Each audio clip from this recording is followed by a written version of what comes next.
Hey folks, welcome back to Save Your Game, and welcome back to League of Dungeoneers. We've returned from a very long quest, and we are here in the capital of the kingdom. We're in Silver City. After we've turned in our quest, we've got all the gold and items and everything that we need to sell and buy and get prepared for a new adventure. And what we're going to do first on this first day is sell and repair some items. This is Neely's sheet, and their armor took a good bit of damage. It's almost broken, so we're going to go ahead and repair the leather jacket. And we can see from the armor and shields table that the leather jacket is worth 140. So we'll check our selling and repairing items table here, and it looks like it's going to cost 28 gold to repair that. So we're regaining all of the durability points. Our leather jacket is back. Make sure we take away the gold here.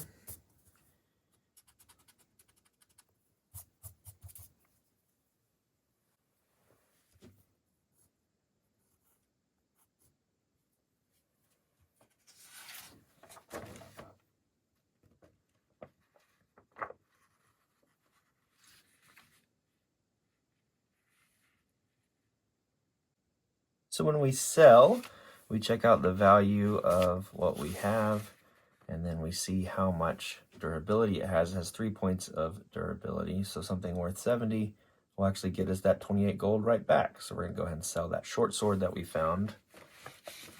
Go back up to 150.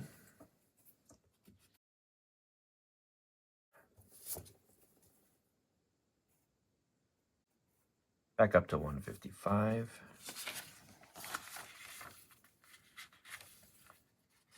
Get rid of that short sword.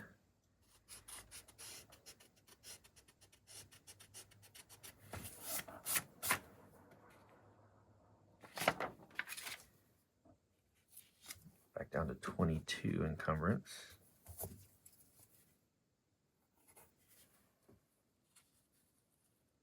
All right, so we'll leave our padded cap alone for now.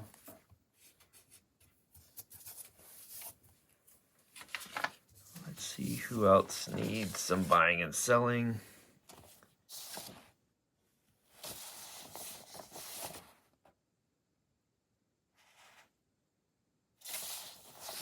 Monty seems okay. Dorland seems okay.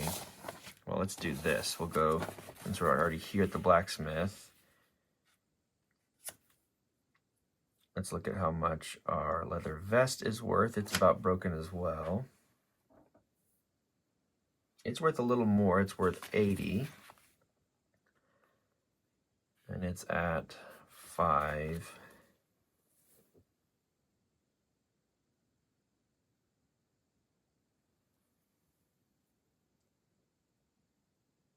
Oh, so this is just the, okay, yeah, this is just the repair column. That's right. We'll take 16 off to repair that vest all the way up.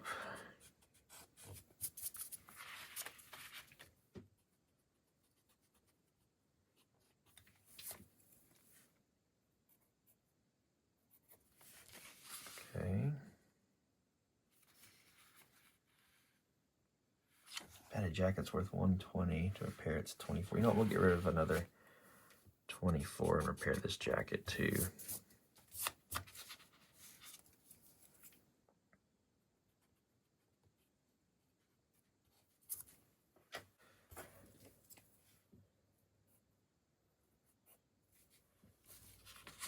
All right.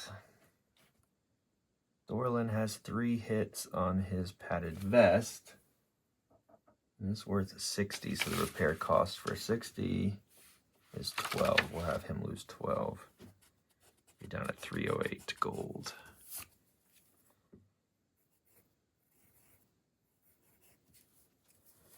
Repair that all the way up. At some point, we'll probably need to look into getting a more armor, but I feel like we're in decent shape for now until maybe we level up again and things get harder. We'll see.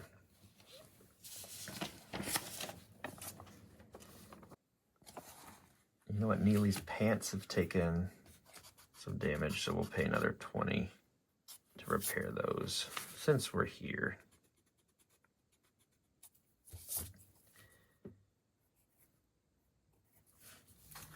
All right, so that's one activity cost point. Let's see what else we want to do. I think what we're going to do for Bomber is actually go and pray at a local temple. So we can pick one of the temples to any of the deities in League of Dungeoneers. Since we're in this capital, since we're in Silver City, all of the temples are present here. So what we're going to do is we're going to pay 50 gold. We're going to roll a d6, and on a result of 1 to 3, the god listens and grants us a boon. And I think the one I'm going to pick is the Temple of Methia, this one. And on a 1 to 3, we're just going to get an extra HP until we leave a dungeon next time. So let's go ahead and roll that. All right. 1 to 3, we get an extra HP here. We got a 1, so indeed. We'll put this in the second slot for HP here. +1 for praying. All right, that's 2 out of 4 activity points.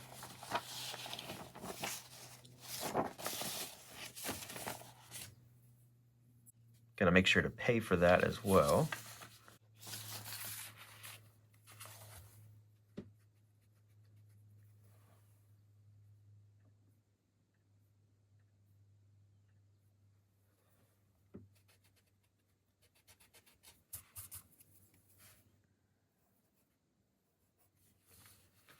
All right, Dorlin and Monty left. We're saying Neely took our equipment to be repaired.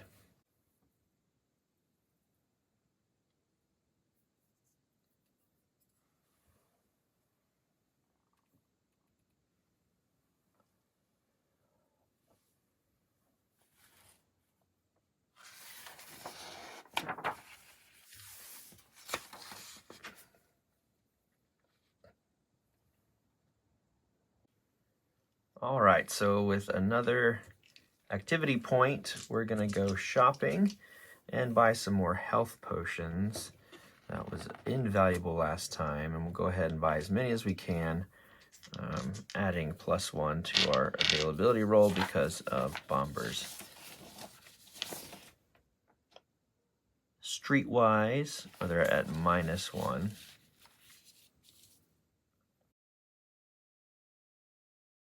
As long as you roll a 5 or below, we should be good here. So we'll see how many we can buy here. Oh, well, now we can't. Okay, so no health potions that time. All right, so we can't roll again until we return to the settlement. So we sold them out there. We're not able to find any healing potions at this time, which is concerning. Okay.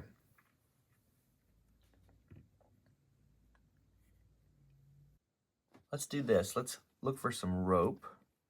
Same roll needed here. Okay, so we were able to buy some rope for 50.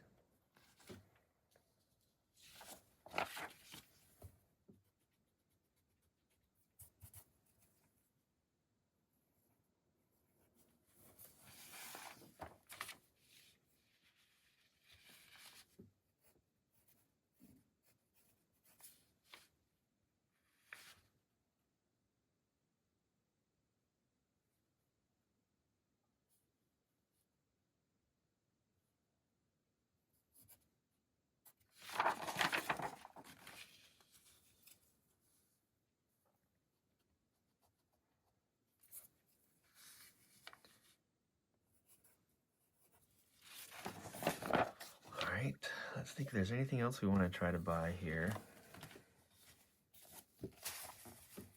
We have a ton of bandages. We found that as a quest reward. Ooh, maybe we buy a bedroll. Let's do that. Let's buy a bedroll. So we'll automatically get back energy points when short resting.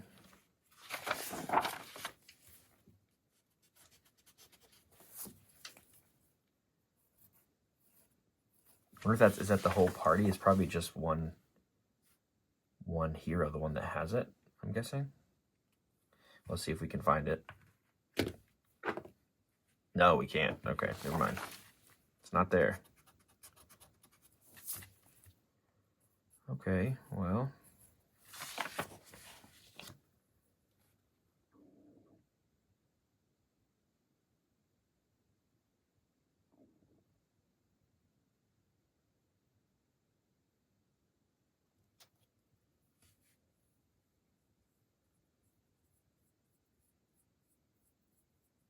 Let's try an armor repair kit then. So we need a 5 or lower. Yeah, we got it. So we have an armor repair kit. So we will take that away. On a short rest, we can try to get some durability back. All right, it's 5 encumbrance.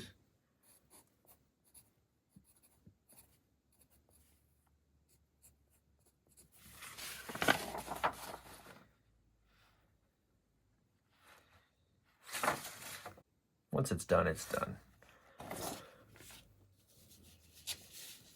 All right, what else can we do here? Kind of think that's all we want to try to do right now. I don't necessarily want to go to the arena. Hold on to any of our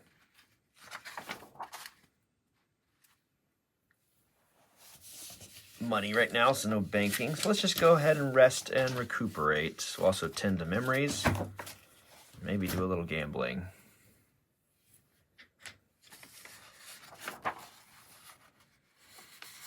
So 25 gold is what it costs to stay in Silver City.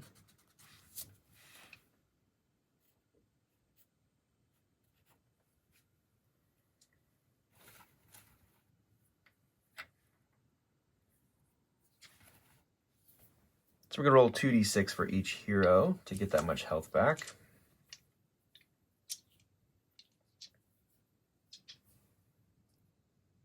We already have Monty at full. Neely's at half. Dorlin needs like 3. Okay, so roll for Dorlin. Yeah, he's up to full.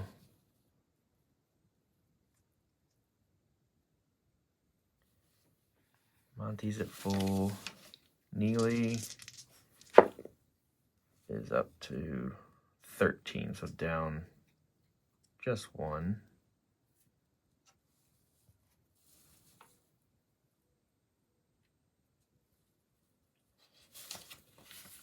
Bomber. It's at 8. He can go up 5. He'll just go up 3. To 11. All right, so let's go ahead and roll for Sanity 1d3. So we'll just divide by 3 here. Monty. All right, we'll get 3 back. Dorlin is in the middle, so they'll get 2 back. Bomber. All right, they'll get 3 back. And Neely will get 2 back. All right.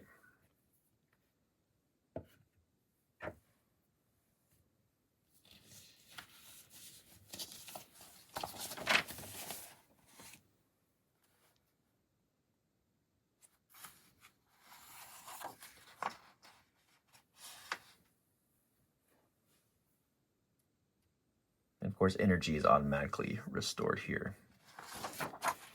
So lastly, just for fun, I think we'll gamble. Some say gambling is an easy way to make good money. Others disagree. So what we're going to do is bet anywhere between 50 and 100 coins before rolling on the table below. We're going to subtract 1 for each point of luck the hero has for the moment. And without actually spending them, however, a natural result of 10 cannot be modified. Okay.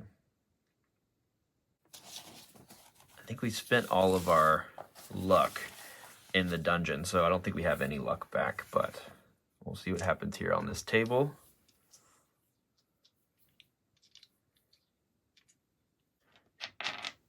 We'll roll a d10, and what are we going to bet here? I think we just take 100.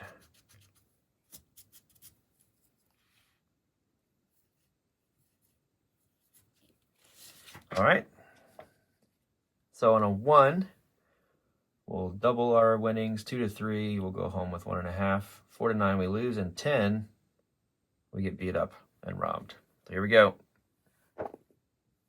All right, a 9, we just lose our money. Didn't make anything back. Oh, well. Okay, well, I think we're in decent shape there. At the beginning of the next day, we can go ahead and start the next quest. Okay, so quest 3 of the Dead Rising campaign that we're in is called Highwaymen. A couple days after the descent into the old mausoleum, the adventurers are relaxing at one of the city taverns when they overhear an upset burly man complaining about the state of things. "One can't travel these roads no more. Not a single one of my caravans have come through during the last fortnight." After listening a while to the merchant, it becomes clear that the caravans have all been raided by highwaymen. One of the heroes walks over to the merchant and strikes up a conversation. A few minutes later, the deal is settled. The party will deal with the bandits in exchange for coin. Digging around for more information in the merchant's quarters, it becomes clear that all attacks have happened close to the old ruined fort, which is located a few days southwest of the city. One curious detail recurs in the merchant's stories. When found, all wagons were completely smashed up, as though they had been tossed into the air and smashed against the ground. Furthermore, no trace has been found of the wagon's crew. No further details seem to explain this oddity, but perhaps time will tell. Checking their gear, they prepare for the trek to the ruins. I wish that gear included healing potions. So this quest has a start level of 3 on the threat track. 3 is the minimum we can go down to, and max is 18. We're going to travel on the overworld to White 34, and when threat reaches 10, we're going to automatically spawn a wandering master. Regardless of what the scenario die says, there's going to be 6 corridors, 6 rooms. We'll get 200 coins per hero as a reward. And we have bandits and brigands here as an encounter, so no undead this time. I'm kind of okay with that. And the objective room is going to be the Dwarven Hall. So let's go ahead and get our big map out, and we'll travel to White 34. All right, so down here is that White 34. This is the location of the Highwaymen quest. And as you can see, we're just a hop, skip, and a jump away along the road here. So I'm not sure if we roll an event right here at the beginning of the travel phase or if it would be at the beginning of the next day. I feel like it'd be the beginning of the next day. I don't quite recall what we did last time, but if you remember, you can let me know in the comments below. So we have 3 movement points since we're on the road here. So we're going to go 1, 2, 3. Let's go ahead and roll a foraging check to see if we can find our own food on the road or if we need to eat one of our rations. And Dorland's foraging is 50, so it's 50-50 shot here. 98, so we didn't find anything. I guess we'll just use one of our rations. It says if we're left without food. So it says if they fail, they are left without food. They go hungry and temporarily lose half their constitution. This leaves them vulnerable to disease, poison, and physical damage. Party morale is lowered by 4. And this lasts until they eat again. Okay, so we just eat the next day. All right, so beginning of the next day, we'll roll a d12 and see if we get an event. On an 8, we do not. We'll travel 3. 1, 2, 3.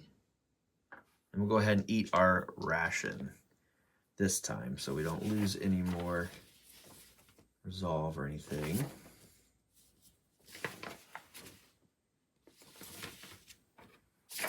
Still have a good number of rations. So next day, see if we have an event here. 4, no, we'll move 3 once again. 1, 2, 3.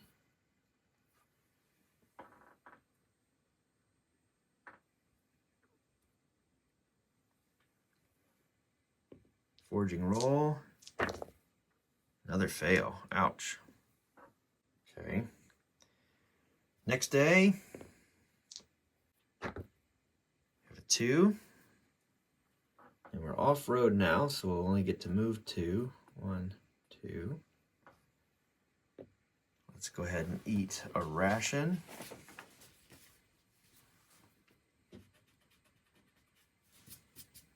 All right, next day. Oops. 10, close, but no. We'll move 2, 1, 2, and we'll get into our quest site. Go ahead and use another ration here. Just to say we were at the end of that day, we'll sleep outside and then be ready to go in the morning.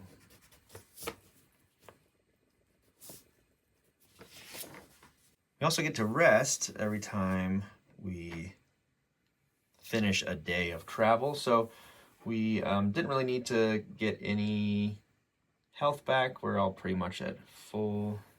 We're actually full on our energy already, and we just have a couple folks down. A couple HP, so we'll roll a couple times just to see if everyone goes back up to full.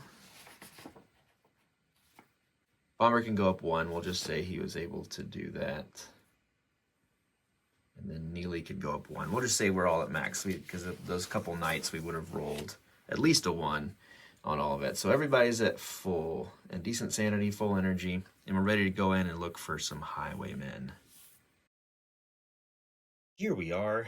We have it all set up here, and I may have mentioned that this felt like a shorter quest. It's actually a little bit longer. There were, I believe, 10 cards that we put out for the last quest we completed, but there are 12 for this one, plus the objective room. So this might be even longer than the last one, but we'll see. Hopefully we get a little bit better luck with encounters and we can move through a little bit. I hope to do a little bit more searching of the actual tiles and trying to find some more loot that we can sell on our way to becoming heroes of legend. But we're looking for a bandit troop, and we're going to find them as soon as we can.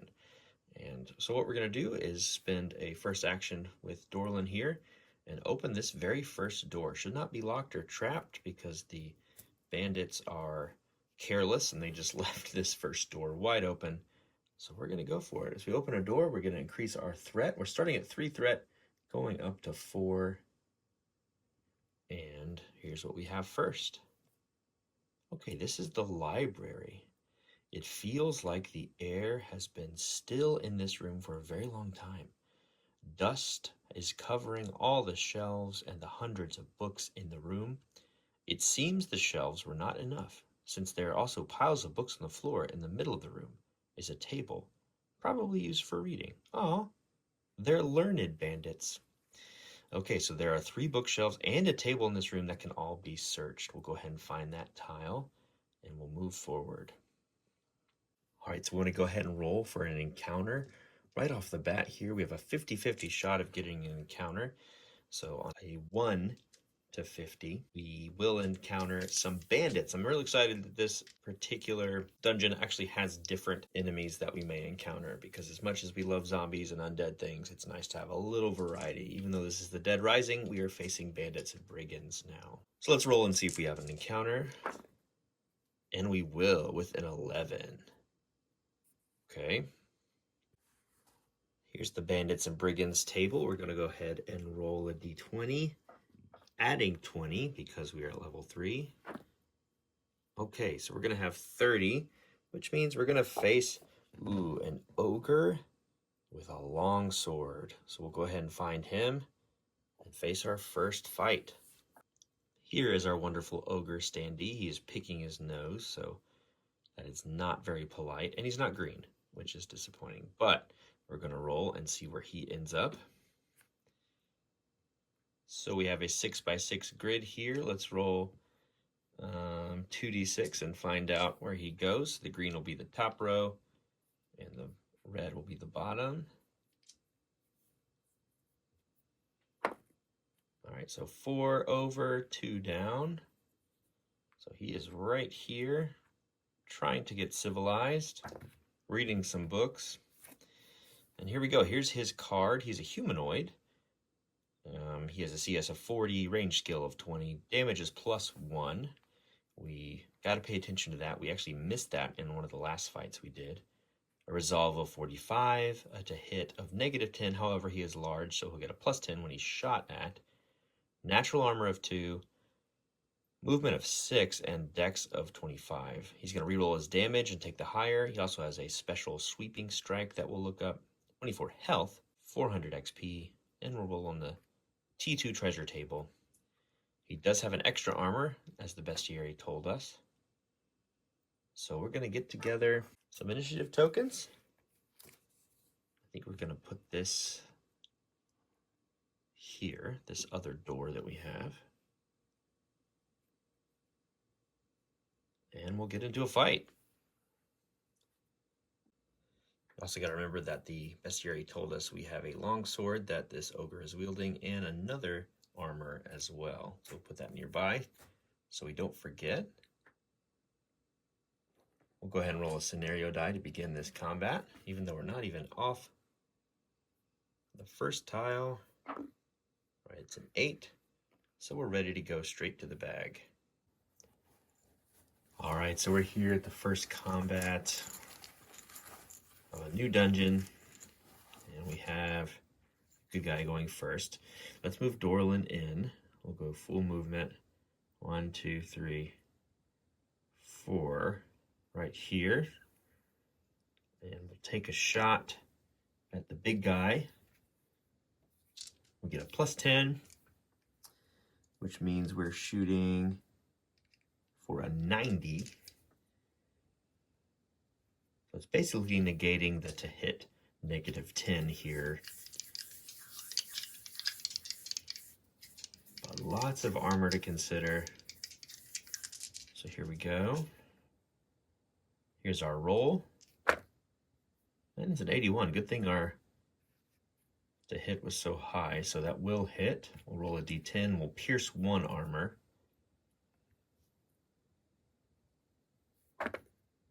And that's a 1. So no damage for Dorlin. We'll mark off 1 arrow. Still have a good number of arrows from the last time we stocked up. And we'll go back to the bag here.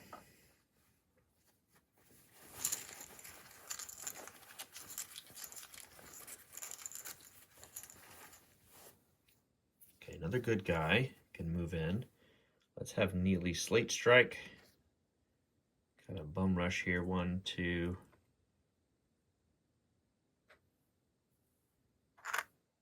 3, 4.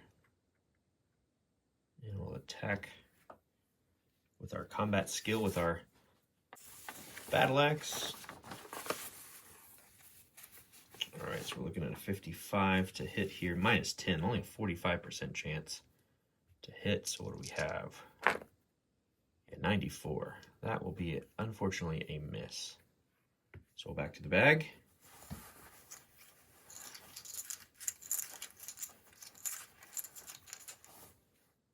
Another good guy.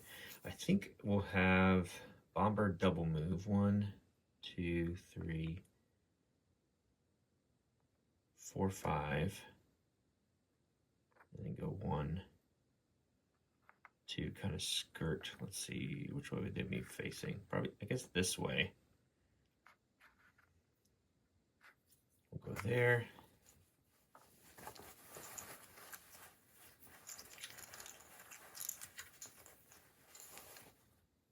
Then Monty can move in. 1, 2, 3, 4. Probably shoot a flare in here. And then we'll activate the ogre. All right, we've got line of sight. We're going through this table. Let's check our rules and see if that changes anything. Probably a -10. Although we have no to hit roll here with a magic missile, which is good.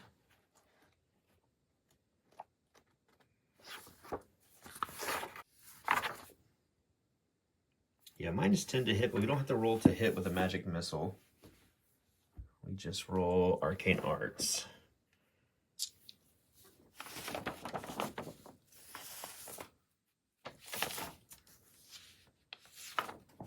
Arcane Arts is sitting at a 72. Gotta remove the casting value,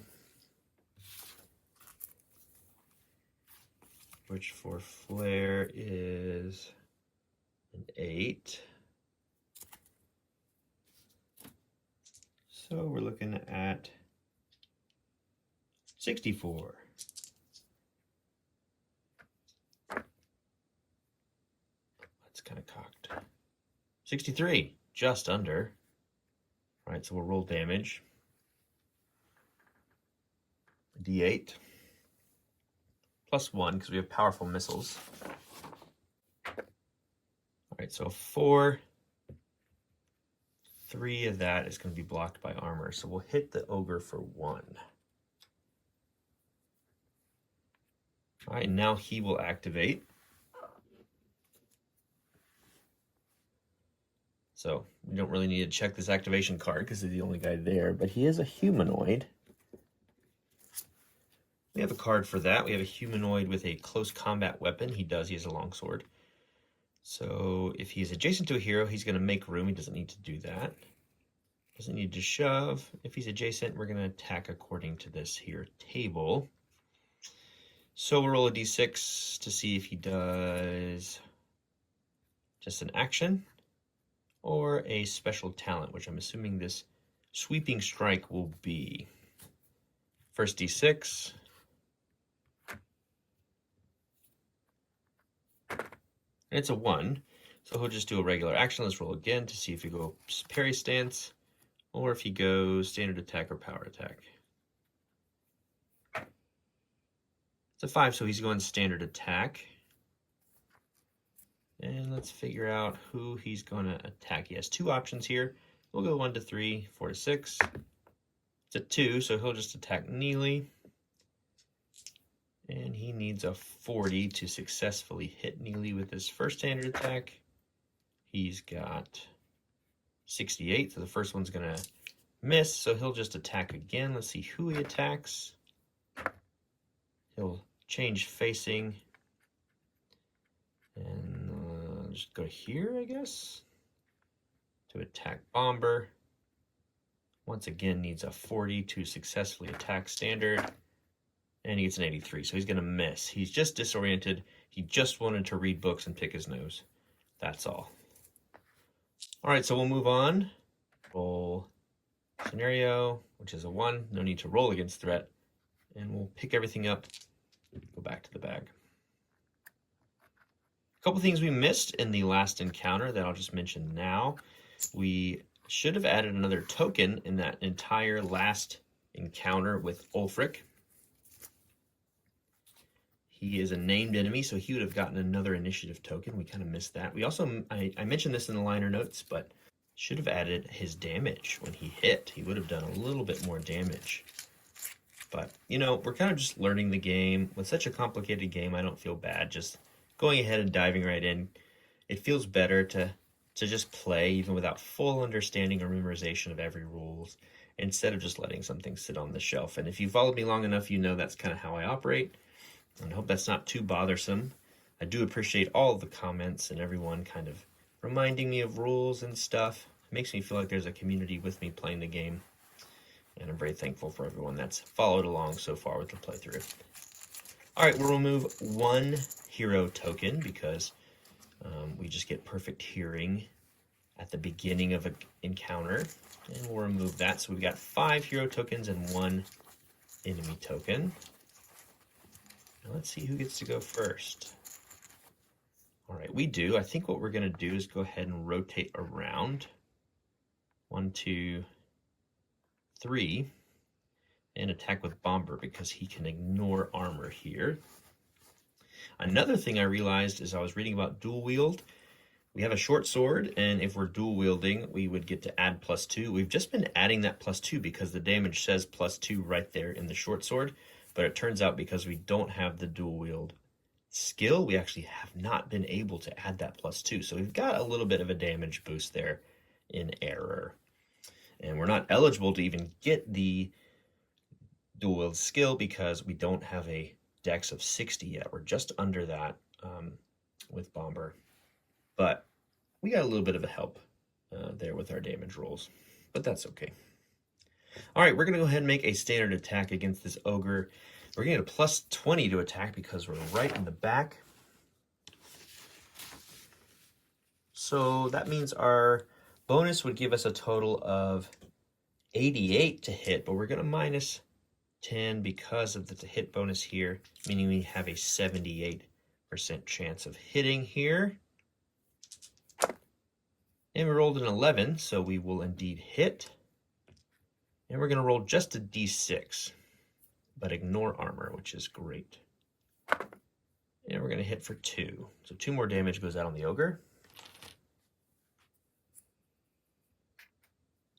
That's good. Little by little. Who's next? Could have used our energy there and added a d6. May have been.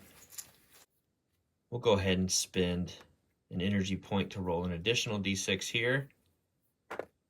Another 2 damage.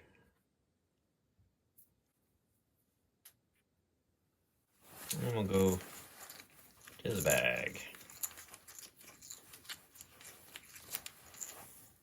All right, another hero is going to get to go. I think we get a couple swipes in with Neely, our warrior.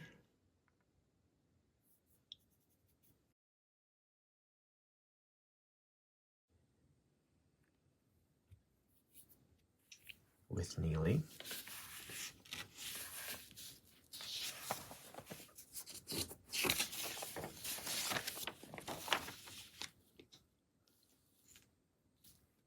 I did a 45 for both. First one, yeah, it's a 37. Okay, so let's go ahead and attack. Roll that damage here. It's a d10 plus 2, and we'll pierce 1 armor. All right, so 9, 11 total here. Piercing 1, but subtracting 1, so still 9 points of damage goes through. 4, 5, he's at 14. So the ogre is wounded.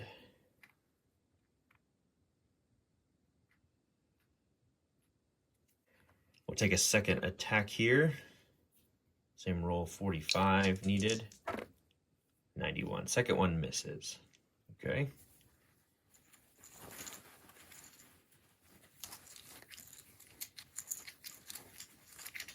Next up, another hero. So let's think for a moment.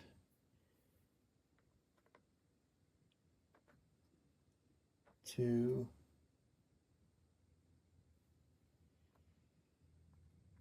Three, 4 to move up on that table. We'll try Hand of Death here, because that ignores armor.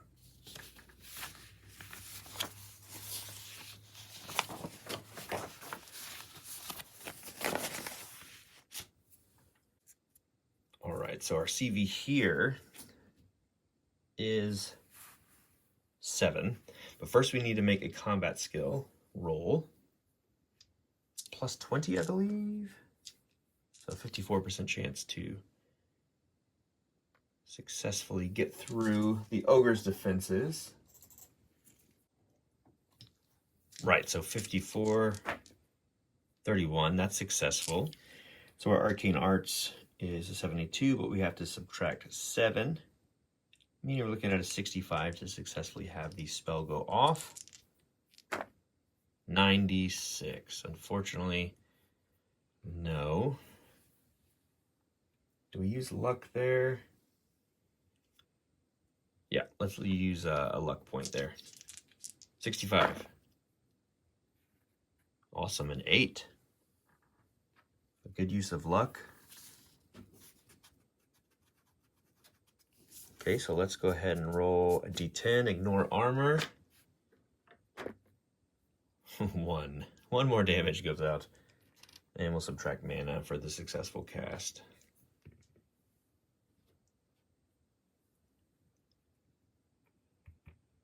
$25. I'd say it's 38.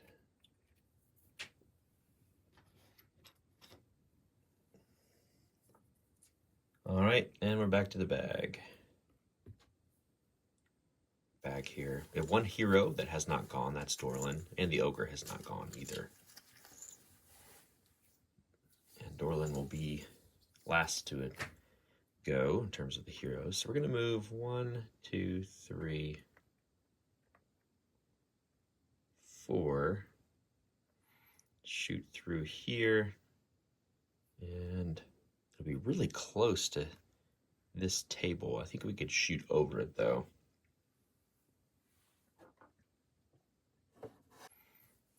Yeah, it'd be really close to passing through the art, so I'm not sure. We get a +10 anyway for the ogre. So we'll go ahead and say we would get a -10 on that table. So that means we're shooting with just our normal 80. So let's go ahead and roll here.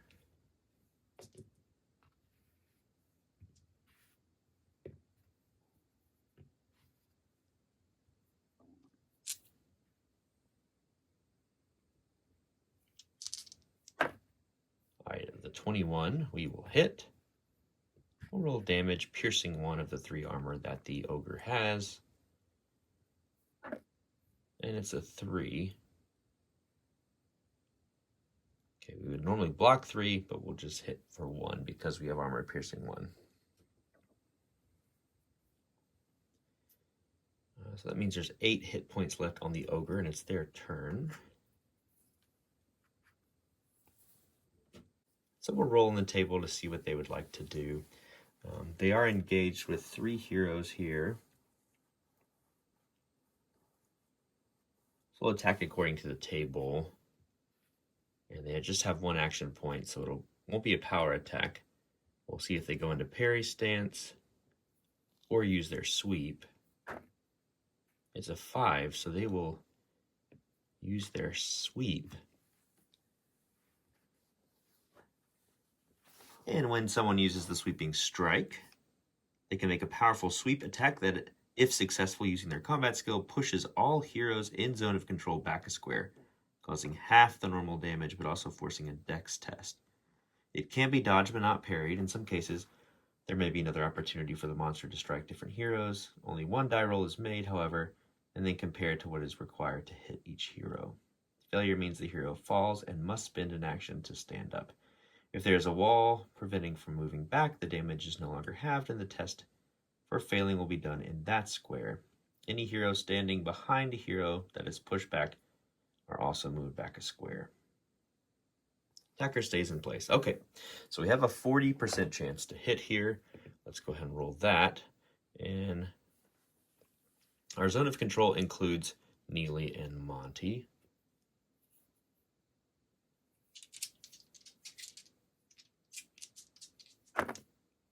And they rolled a 96.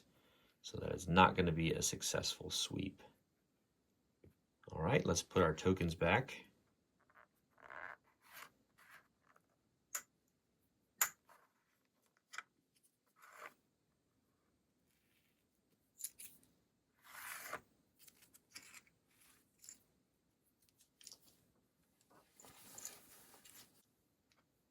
Scenario die roll coming.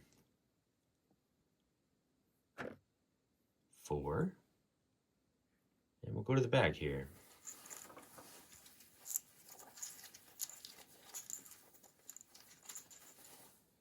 Okay, good guy. I think we have Bomber go ahead and strike twice.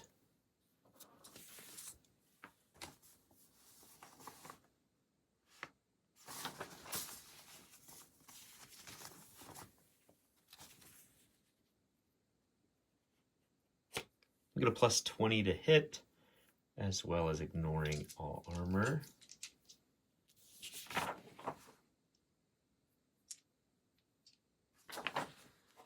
So we need 88 here.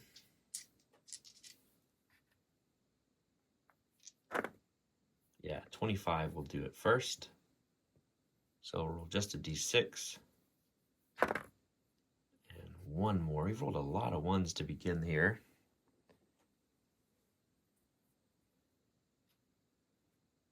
Second attack. Ooh, 7. Damage. 2. Whole lot of backstabbing going on. Let's see where we are. 1, 10, 11,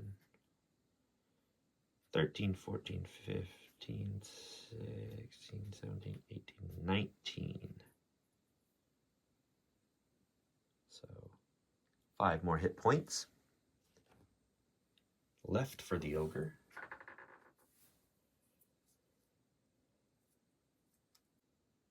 All right, back to the bag.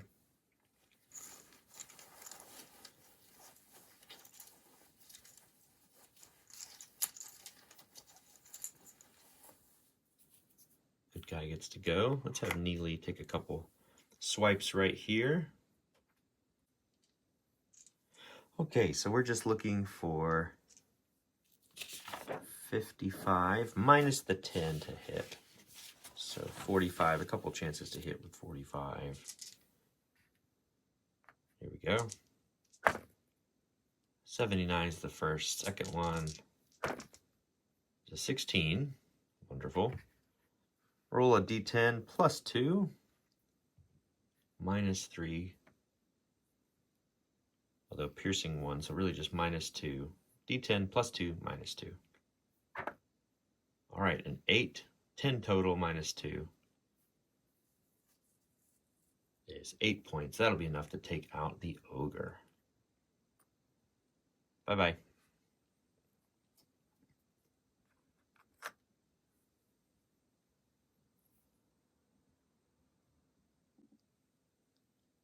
Okay, we've won combat, so we need to increase our threat. We've gone up to 5. Also, I realized on the party morale table that when you slay a large monster, you get 2 morale. And so we've put our morale up to 18, which is pretty good. And I'm realizing we've never done that before. So when we slayed a couple of the shamblers in the last dungeon, we would have had an increase in morale. So there you go. Another thing to try to remember. The ogre gives us a roll on the T2 treasure table. We're going to go ahead and roll that. All right, we've got an 8, which is nothing but scrap. So no treasure from the ogre. Let's go ahead and start a new round. A 2 on that roll to begin. So we can start with our action points. So I think the first thing we're going to do with Dorlin is actually close this door. Somebody in the comments recommended doing this. It slows wandering monsters down. So we're going to close this open door here. And with the second action, we're going to search this bookshelf right here. I feel we got really, really fortunate that the ogre never landed a hit, because a D12 can make short work of a fairly low-level party. Okay, so searching through furniture actually takes 2 action points, and we've used 1 action point to close this door. So we're going to have Dorlin move 1, 2, 3, 4, and be adjacent to this. I'm assuming this is adjacent because it's in this square. And then we're going to use 1 action point to pick up Monty's staff for him. Go 1, 2, 3, 4, and be next to this one. And we'll move, actually we're next to here. We'll move Bomber over here and go 1.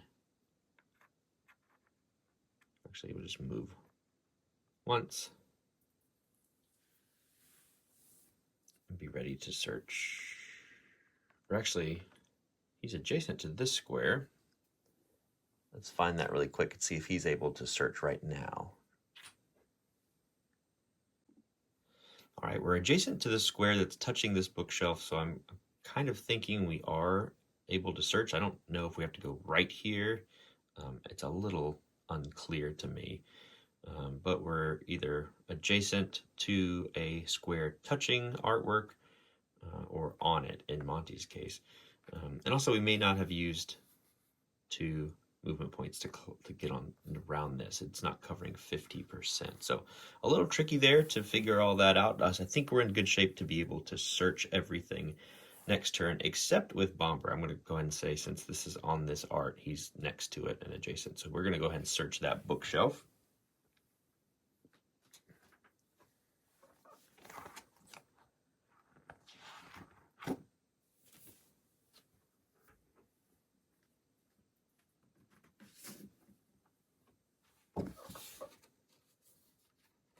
So he's going to use his 2 action points to look through this bookshelf here.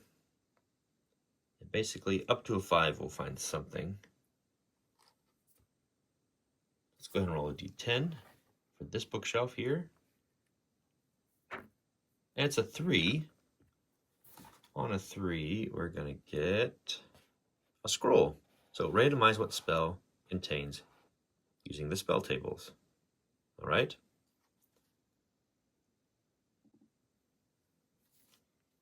All right, so here's the spells table. We're going to roll a d100 and see what we have found. I assume we have to identify it. Oops.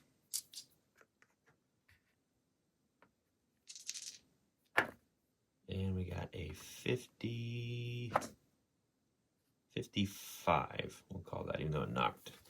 So 55 is a corruption spell. It's a level 3. So we'll make a note of that, and I'm sure we'll need to identify it when we get back to town.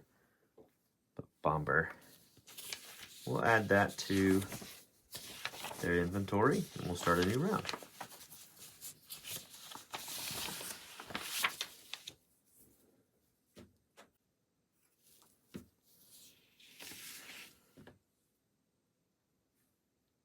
All right, so a scenario die rolled incoming here. Ooh, and we did roll a 10. So let's roll against our threat, which is currently a 5. And we rolled a 1. Okay, so let's go ahead and roll on the table. All right, so torches get removed. All right, so here's this table here. Let's roll a d20. All right, now Wandering Monster, unfortunately, is going to appear behind us. Threat decreases. Back down to minimum threat. It can't go down to 0. Okay, we'll put that token behind the door here. And it is a closed door.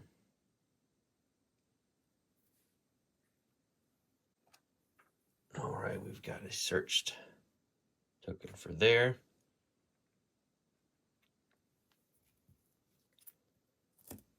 We're going to go search with our other heroes, figure out what to do with the Wandering Monster, and then we'll move on. So Dorlin is going to search this bookcase here, rolling a d10. We find an 8, which I think is nothing.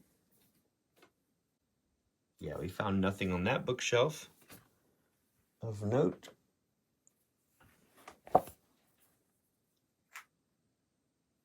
Monty will search this one. Found a 4, which is another scroll that we'll randomize.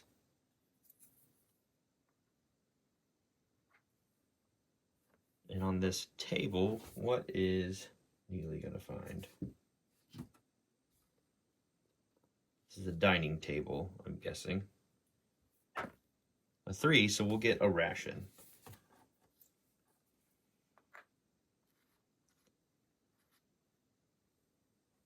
Okay.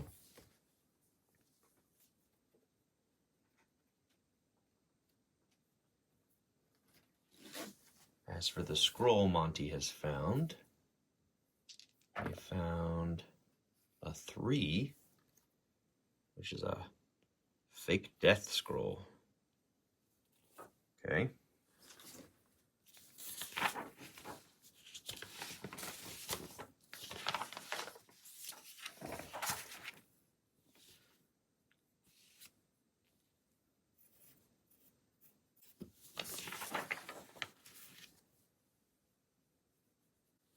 All right, and the last thing we'll do for this round is Bomber is going to check this door. So we'll raise our threat. Roll to see if it's trapped or locked.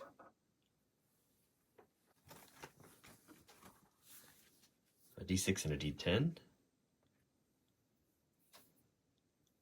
All